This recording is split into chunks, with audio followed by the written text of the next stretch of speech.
తిరుచానూరు పద్మావతి అమ్మవారి కార్తీక బ్రహ్మోత్సవాల్లో 3వ రోజైన బుధవారం ఉదయం ముత్యపు పందిరి వాహనంపై శ్రీ ధనలక్ష్మి అలంకారంలో అమ్మవారు భక్తులకు అభయం ఇచ్చారు. వాహన సేవలో భక్తులు అడుగడుగున కర్పూర హారతులు సమర్పించి అమ్మవారిని సేవించుకున్నారు. ముద్దులొలికించే ముత్యాలు అలిమేలు మంగకు ప్రీతిపాత్రమైనవి. ముత్యపు పందిరి వాహనంపై అమ్మవారిని దర్శించుకుంటే సర్వ పాపాలు తొలగిపోయి సుఖశాంతులతో ఉంటామని భక్తుల ప్రగాఢ విశ్వాసం. దీంతో భక్తులు వాహన సేవను తిలకించారు. రాత్రి సింహ వాహనంపై పద్మావతి అమ్మవారు భక్తులను కటాక్షించనున్నారు.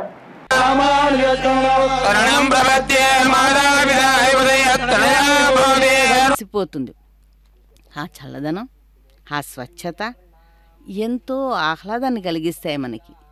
చంద్రమా మనసుపుతున్నట్లున్నటువంటి ఆ ముత్యాల సరలు గుత్తులు గుత్తులుగా వేలాడుతూ తన్మౌక్తికం జాయతే.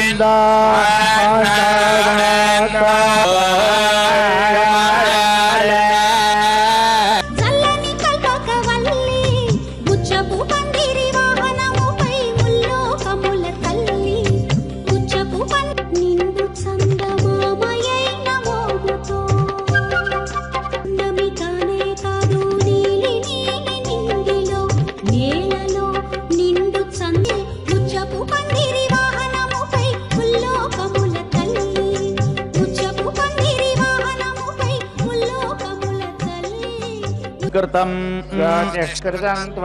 ज्योतिष्कृतमिति ज्योतिः कृतं साधयामि भास्वती साधयामि मूसिन ముత్యానకేలే మురగులు ఆసల మలుగో మనకు ధనాన్ని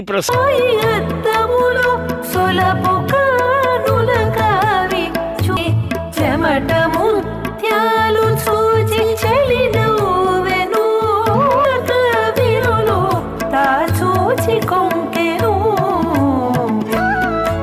సరోవరాన్ని నెమ్మదిను పలాలించి నేయము చూపరాదా కుమ్మకడు జబరా. ఎప్పుడు కూడా విష్ణువుని వదిలి ఉండదు కదా. ఆ సిరి రామావతారంలో సీత అయినా కానీ కృష్ణ